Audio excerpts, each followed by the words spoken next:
Okay, we are going to get ready to get started. I want to welcome everybody to the Happy Valley LaunchBox top, getting some feedback, top 5 and 25 speaker series. I'm not sure what's going on. I'm hearing a lot, technology. Don't you love it? Anyway, this is our third installment for our May is for Pivot series. We bring experts in to give their top 5 recommendations on how business owners and entrepreneurs can adapt their business. We will have time for questions at the end. So as you're talking, as you're hearing Elizabeth and I talk, if you want to throw some Q&A questions into the Q&A, that's great. We are also going to raffle off a $25 Downtown Improvement District gift certificate at the end. And at the end of our series next week, we're going to raffle off a $50 certificate from the pool of whoever attended the most. So today, let's talk about how big businesses, small and large, if not all of them now have employees working from home. And so that can be very difficult to keep those motivated, to keep them connected. And we are lucky and excited to have Elizabeth King with us today. Elizabeth has a consulting business focused on HR management and project management consulting. But prior to that, she was the VP of Global HR Solutions and Services for Starbucks for 7 years. I do miss my Starbucks. So welcome, Elizabeth. Thank you very much. And welcome to everybody who joined. I was watching the participants grow as the music was playing, and there's a few people that I've actually met before, so hello to those. And I look forward to making some new networking connections through this today, so welcome everybody.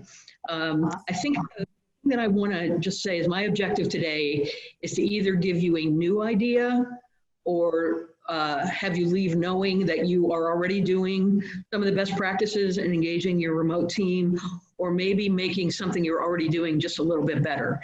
So if one of those things happens today, then I've achieved my objective. So Lee, thank you for inviting me. You're welcome. Excellent. So we know, many businesses are getting back to normal, but it's likely that employees will be phased in, and it may be that some employees now are just remote now that we've learned some of the efficiencies of that. So let's jump into your recommendations. So first, the first one that you recommend is to hold regular individual check-ins. So what is the purpose of these check-ins, and what do you recommend employers and employees talk about during that? Yeah, awesome. And please know, even if your team is used to working remotely, the fact that they're working remotely because of this virus makes it a little bit different. People have levels of anxiety and worry and upset that they may or may not have had just being a remote worker, especially if they now have children at home. So I'm going to say that the most important thing you can do in the one-on-one check-ins is provide empathy and provide direction. And what I would suggest is if you have the ability to do the one-on-ones by video, do that, because there's something about looking somebody in the eyes that's a little bit different than just being on the phone. The thing that's mostly important in these one-on-one check-ins is understanding what their current situation is. Is anybody in their family sick? Do they have friends that are sick? Are they anxious about something like they've got 5 kids and 1 computer? Like there's lots and lots of different things happening today than happened before this occurred.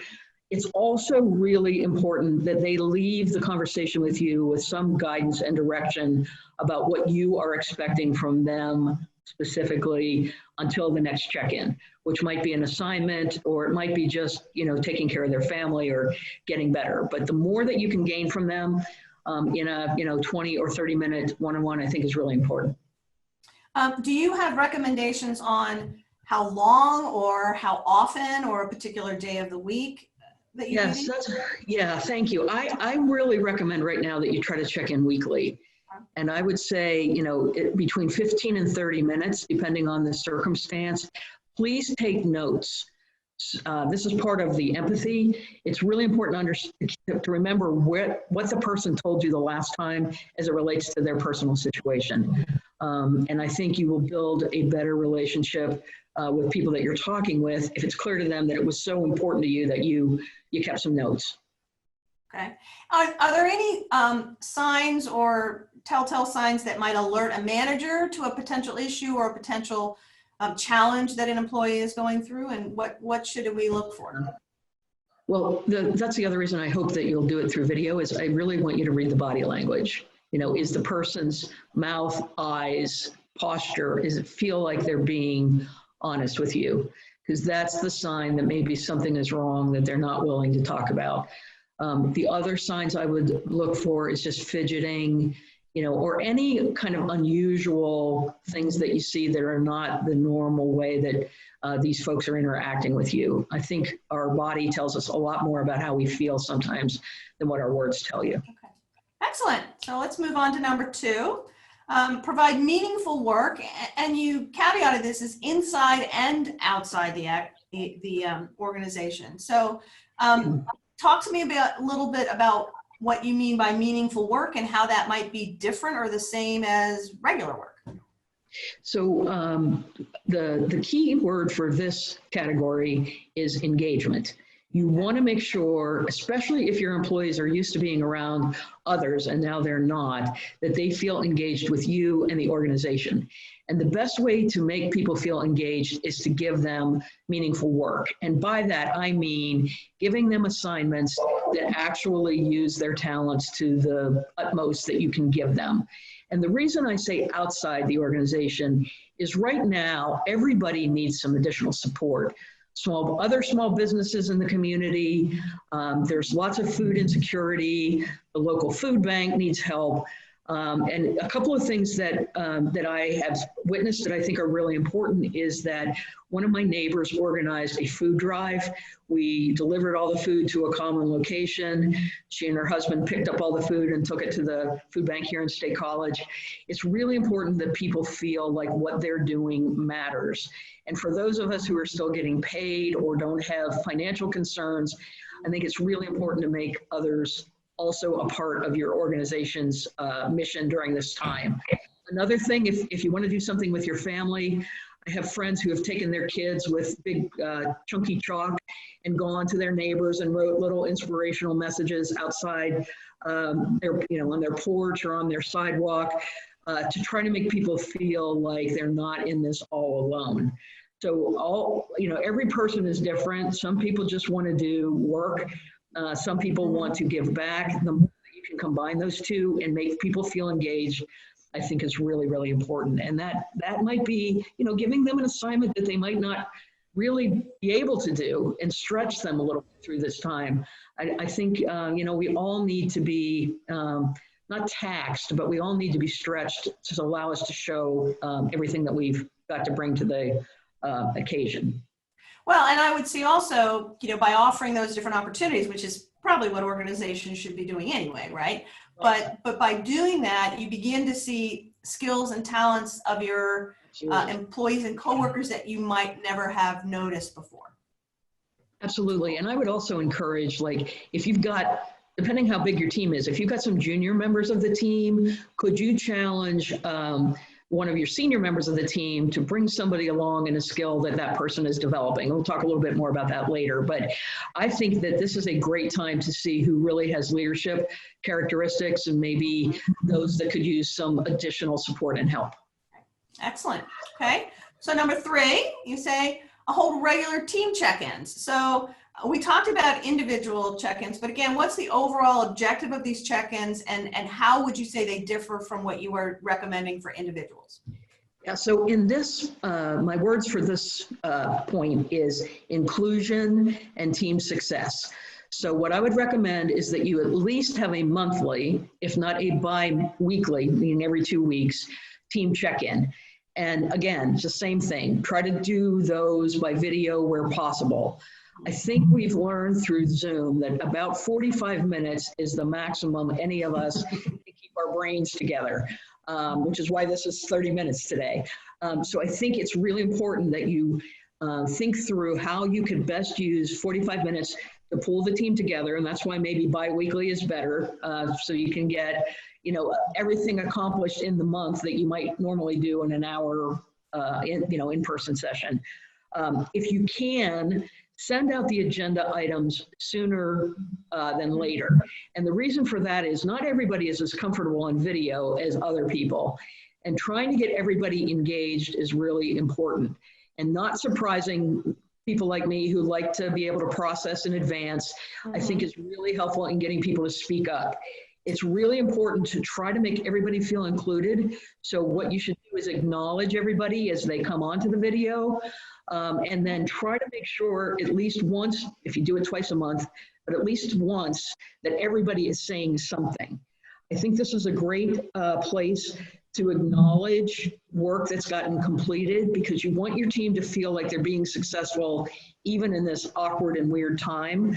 So whether you're individually acknowledging or team acknowledging, I think keeping a focus on the success that you've had since the last meeting is really important. And that success may be completion of some of this meaningful work that we talked about in the last point, which could be inside work or outside work.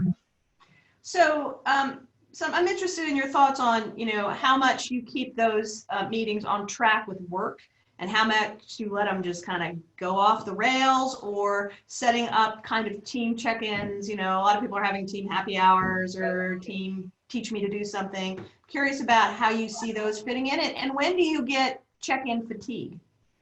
Yeah, I think, you're going to have to decide that for yourselves. You're going to be able to see if people are engaged or not. I think in terms of how much is work-related and how much is not, I would probably divide it into thirds and say maybe the first third is personal, where people actually are happy to see each other and talk with each other, and the last 2/3 are more about work or accomplishments or goals or whatever it is that you want to discuss. The other advantage of having bi-weekly meetings, and I do this myself sometimes, is if we have a team meeting twice a month, and I don't feel like we have a relevant agenda, I don't feel so bad about canceling one of the meetings. If you hold them regularly enough and you really don't feel like you have enough content, it's easier to cancel than it is to schedule, especially for those of your team members who are really busy. Yeah, okay, excellent. So number 4, encourage skill building. Okay, so talk to us a little bit about what types of skills you're talking about, and how an employee may help a coworker or another person figure out which skills they want to focus on. Yeah, good question. And I would call this category empowerment. How do you empower your team to have time to build skills, whether those skills are hard or perhaps in this case soft? How do I become a better communicator? How can I how can I build my presentation skills?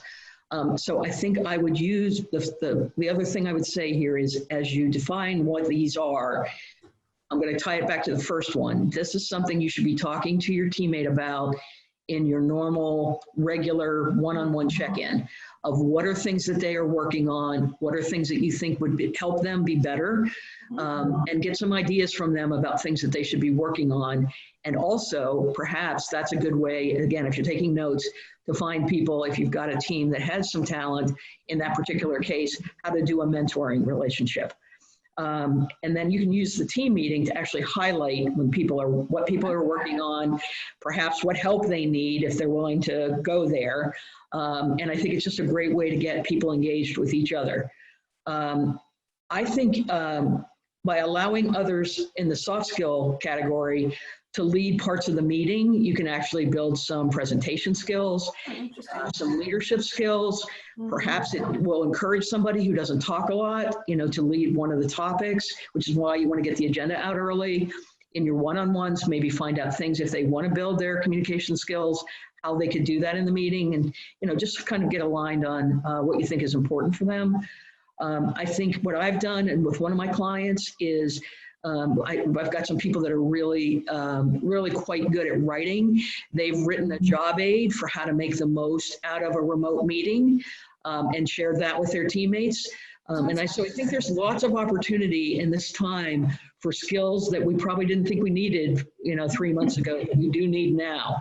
Better listening skills, focusing, resilience. There's so many different skills that can be built around this time that will serve us well when we get back to whatever the new normal is going to be, but I think like there's things like LinkedIn Learning, like having everybody create a profile, get onto LinkedIn. There are thousands of classes. I've taken a bunch of them during this time period. So it's not a big investment in money, it's just an investment in time. And how formal do you think these skill building things, are they more ad hoc or are they part of the formal employee kind of profile? I think it depends like on your individual situation. Most of the times I would say these should be part of the formal, sort of the formal development that I'm hoping that you're giving your employees through their job. But I also think it can be informal. So like, again, back to the organizational stuff. If I want to learn more about nonprofits, that's probably not necessarily going to update my business skills, but I'll tell you, it's very hard to build a skill anywhere that doesn't make you a better employee. So I think they can be formal or informal, just depending how you run your organization, but acknowledging all of the skills that that your teams are trying to build is really, really important. And I've heard of some workplaces that are saying, do a 4-slide presentation on something new that you've learned, even if it's not relevant, right? And that brings all those things you're saying together. One, it lets you see somebody in a different way. It lets them take a leadership role, a presentation, a communication role. So I think anything, like whether you're building a job aid, whether you're building a PowerPoint presentation, you know, whatever it is, that person is going to be better for that experience. So I love that idea, Lee. Cool. All right. So 5, moving right along. Encourage employees to find innovation. So first, I'd like you to define what you mean by an innovation, and then talk a little bit to us about why that might be more important or not more important now, or the same, and just kind of why that is important to you. Yeah. So first of all, I usually work with people in the hospitality industry, and the only way they're surviving is by figuring out new ways of doing business, from takeout to, you know, online menuing if they didn't have that before, to figuring out a way also to provide food into the community for those who are insecure with food. There's just been a lot of innovations in that space. And I think what we should all be doing is trying to figure out ways that we're doing business right now in this time that might actually change our business model for the future, right? And so instead of having maybe you know, 1 or 2 trick pony, maybe we now have 3 options or 4 options. So this can be everything from a new business opportunity to a better way to do work together, including better ways to meet together, better ways to develop ourselves. It can be something that is stolen from another industry. So I would recommend that people are given time to see what other industries are doing, and perhaps some of those ideas can be brought to bear on your particular organization. But I do think that innovations keeps our mind busy. And the part I like about the learning and the innovation part is that people are anxious. The more that they can dedicate focused time to something that's not self-imposed, self-absorbed, I think the better they're going to feel, and the more productive they're going to be for you, and the more productive they're going to be for themselves. Excellent. Okay. And you gave us some great examples there. So it was some of mine. So we have some time for Q&A. We have some questions queued up. Sharon asks, do you have to trust your teams more now than you did before? That is a fantastic question. And the answer is yes. And if you did not have trust going into this, you really need to come out of this with more trust, or you might have a problem with an employee. So for me, if I can't trust somebody, that's almost that's a break in the ability to have a business relationship. So it's very important. That's why these one-on-ones are so important, Sharon, and thanks for asking it. I do think that building trust and figuring out how to do that should be something that you talk about in your individual and team meetings. That's a great question. Are there certain tools or techniques that managers can use to build that trust? So there's a couple of ways, and I think it's all dependent on what the relationship is to start with. But I think it's important that that's why guidance is important. I think it's really important that the manager is conveying to the employee how the trust can get stronger. And that's everything from meeting your commitments, to bringing up new ideas, to asking questions, to being engaged in the team meetings. I think it's really important for the leader to tell the people what it is that will help you build trust. For me, it was always, I don't want to hear, yes, my idea is great, because if that's all you're going to tell me, I don't really actually need you. Each of us have individual different things that make us feel trusting in another person.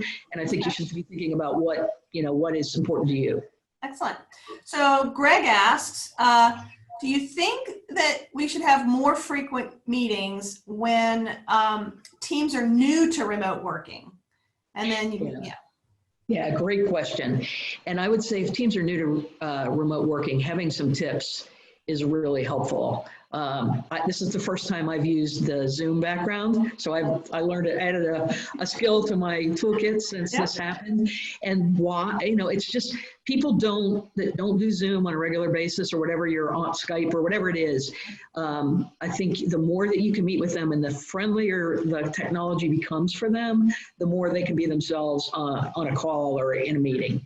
So yeah, the problem is just not overwhelming them with meetings that don't have a specific reason to exist. Okay. So it's really and that they know that in advance, like why they're meeting, right? Yeah. Correct. What you're trying to accomplish, and that you have an agenda. Absolutely. So Bree asks whether or not you're finding people are more effective when working at home. That is the best question somebody could ask me, because the truth is, I don't know the answer. And the reason I don't know the answer is that everybody is a little bit different. So we have, in my client groups, we have some people who are totally kicking ass at home. We have other people that the sooner we can get them back into an office and keep an eye on them, the better. So it is very individualized, and it's a lot about some of the circumstances at home. Like, what are the other distractions? Like I said, you might have 5 children at home, or little children at home, or pets, or stuff that's taking your eye off the ball. So I think each person is different, and you shouldn't you shouldn't judge based on whether somebody works better from home or not, because even if they tell you 15 things that are going on in their home, they might not tell you everything about what's distracting them, because they really might not know. I watched a wonderful webinar yesterday as part of my Build Skills. It was University of Pennsylvania it was called Emotional Contagion. And in the emotional contagion that they were most worried about is fear. And people react differently in a fear-based situation. And so I would just say, it's real. And sometimes you don't know you're fearful. You just are. So I think, the more that you can talk with people, the better, but you're never going to really know everything that's going on for them. Okay. So we have time for one more question, and that's coming from Ben. He wants to know, how much autonomy should I be giving my teammates, and how much is too much? Again, I think that's situational based on the professionalism and the role of the person that you're speaking with. I would give as much autonomy as possible, but I think with autonomy has to come expectations. So I would suggest, if you're going to give a lot of autonomy, that each person is sending you their goals for the week and a status report. And especially if you don't normally do that, it makes people really to sit down and say, these are my goals for this week or the next 2 weeks. And these are the things that I accomplished against my goals for the last 2 weeks. I think brings some accountability that allows you to give more autonomy. And again, I include all these things we talked about as things that they should be statusing on: skills they're building, completion of work inside and outside the organization, and so on. Excellent. All right. Well, Elizabeth, you're giving us tons of great advice, things that we can act on. So I really appreciate your time and your expertise. And I think these things are probably good even when we're not, self-quarantining. It's all great advice. So to our attendees, we welcome your feedback. If you would like to, before you leave some feedback in the Q&A. Happy to have that. We are recording our series, and where we have permission, we're posting them on the YouTube channel. So if you just search for Happy Valley LaunchBox on YouTube, you can find that. And then now we have the $25 gift certificate. So Jason, who is our winner this week? Hey everyone, thanks for joining us today. Kevin Batzinger is our winner today. Kevin, congratulations. You can support a downtown business once you get this gift card in hand. I have put my email information in the chat. Kevin, please shoot me an email at juh436@psu.edu with your home address, and I'll get this in the mail to you tomorrow. Excellent. All right. Thank you everyone for joining us. Our last topic in May, which Elizabeth hinted at, which was reimagining your business, how to identify potential new revenue streams. And we're going to have Gene Reichers, who's a venture partner at Sands Capital, talk about that. So thank you so much. We appreciate your time. Be safe out there, and we hope to be able to see you next week.